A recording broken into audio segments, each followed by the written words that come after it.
Hello मेरे बच्चों, मैं हूँ आपकी मुनमुन मासी। और आपकी छुट्टियाँ कैसी चल रही हैं? क्या आपने इन छुट्टियों में कुछ नई नई एक्टिविटी सीखी या नई नई चीज़ें बनाने के लिए आपको थोड़ा जोश मिला? मैं तो इन छुट्टियों में बहुत इन्जॉय करती हूँ, क्योंकि सभी बच्चे नई नई चीज़ें सीखते हैं तो मैं उन्हें सीखते हुए देखती हूँ। और कई बार मैं भी कुछ ना कुछ नया काम सीख लेती हूँ और अपने बचे हुए टाइम में अच्छी अच्छी चीज़ें पढ़ती भी हूँ और लिखती भी हूँ।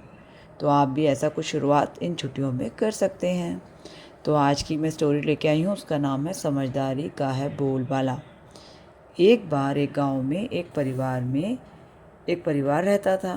वह बड़ा ही मेहनती परिवार था। परिवार में टोटल 8 सदस्य थे, जिसमें रोहन, उसके मम्मी पापा, चाचा चाची और उनकी बेटी रिया और घर के सबसे बड़े सदस्य यानी दादा दादी रहते थे। सुबह सभी जल्दी उठकर काम में लग जाते और रोहन रिया भी अपने परिवार की छोटे छोटे कामों में मदद करने के बाद स्कूल भी जाते। उनके पास लगभग 30 बकरियां और छोटे छोटे बच्चे थे। उन्हें कई जगह पर बकरी का मेमना या लैम्प भी कहा जाता है।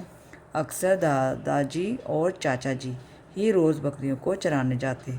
अन्य सदस्य खेती और पानी भरने का काम करते थे। बच्चे भी बहुत मज़े से सुबह और स्कूल से आने के बाद परिवार के साथ काम करते और शाम को खेलते। बकरियों से भी उन्हें काफ़ी फ़ायदा मिलता, पर कुछ दिनों से एक एक कर बकरियां गायब होने लगी, जिससे बकरियों से मिलने वाला दूध भी कम हो गया और कई बार बकरी के छोटे बच्चे भूख से चिल्लाते तो कभी माँ न होने की वजह से खूब शोर मचाते। बकरियों की गिनती रोज़ कम होती जा रही थी। किसी को समझ नहीं आ रहा था कि बकरी गायब क्यों हो रही है। चारों तरफ ढूंढने पर भी बकरियों का पता नहीं चल रहा था। सभी गांव के लोग भी इन बकरियों के गायब होने से हैरान थे। गांव का ऐसा कोई घर नहीं था जहां पर बकरी गायब ना हुई हो।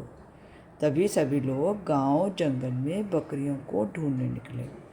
पर अगर दादाजी और चाचा जी जंगल की तरफ जाते तो आज बकरियों को चराने कौन जाएगा। यही सोचकर रोहन और रिया को बकरियों को चराने की जिम्मेवारी रिस्पॉन्सिबिलिटी मिली। क्या आप भी अपने पेरेंट्स की गैर हाजिरी में उनके काम करते हैं? तो उस सेम ऐसे ही रिया और रोहन ने भी अपने चाचा जी और दादाजी की हेल्प करने के लिए बकरियों को चराने का डिसाइड किया। बकरियां गांव और आसपास की जगह पर हरी भरी घास, सब्जियां खाती और पानी पीते पीते काफ़ी दूर तक घूमती।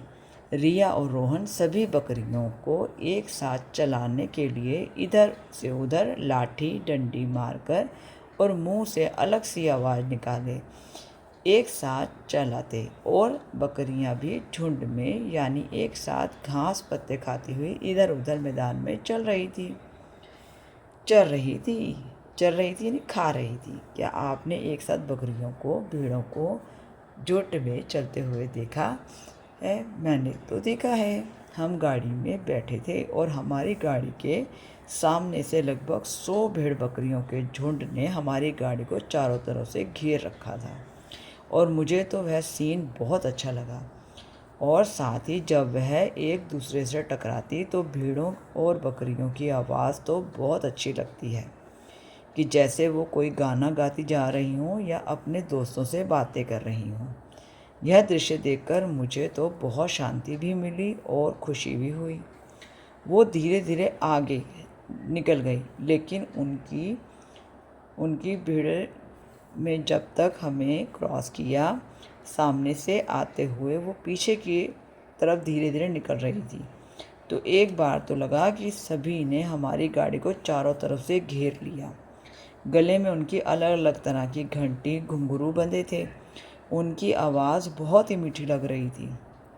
इसी तरह जब रोहन और रिया कुछ दूर पहुंचकर अपनी बकरियों की गिनती करते और आगे बढ़ते रहे, तभी एक शैतान बकरी का बच्चा एक तरफ निकल गया।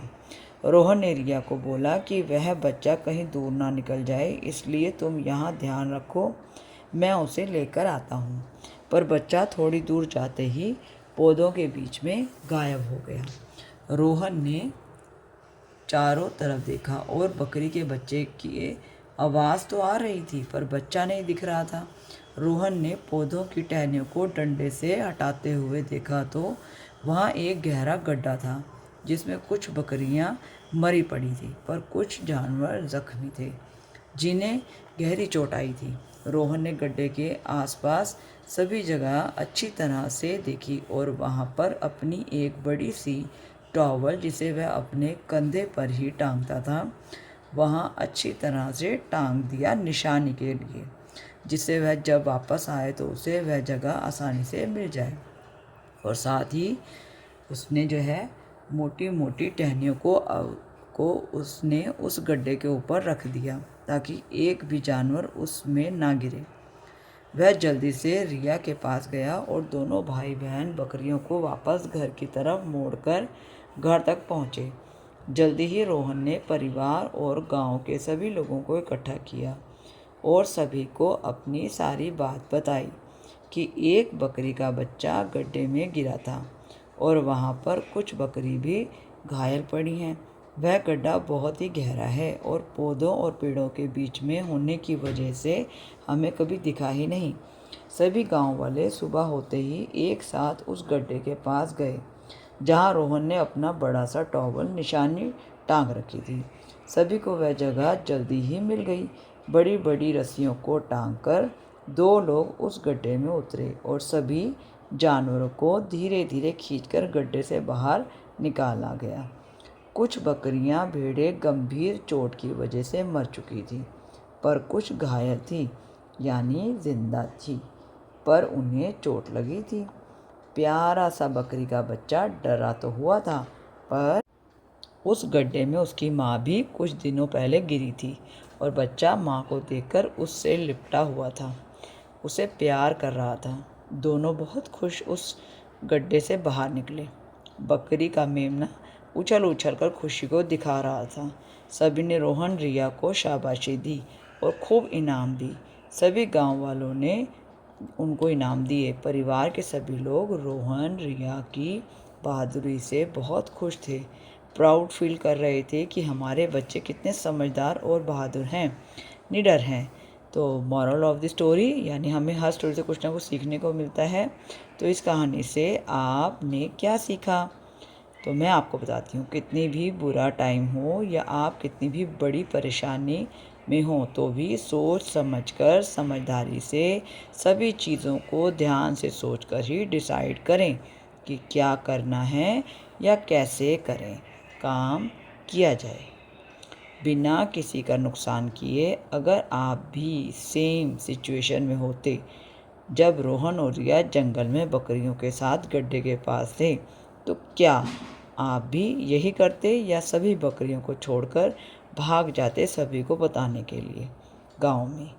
तो नेक्स्ट डे रोहन रिया की तरफ करते और भागकर उसी टाइम गांव वालों को बताते तो आप 2 दबाएंगे, ठीक है? तो रोहन रिया की तरफ करते तो 1 और भागकर उसी टाइम गांव वालों को बताते तो 2। ये आप कमेंट बॉक्स में मुझे लिख के बताएंगे, ठीक है? अच्छा बच्चों, आज की स्टोरी तो ख़त्म हो गई पर मैं कल एक नई स्टोरी के साथ फिर मिलूँगी।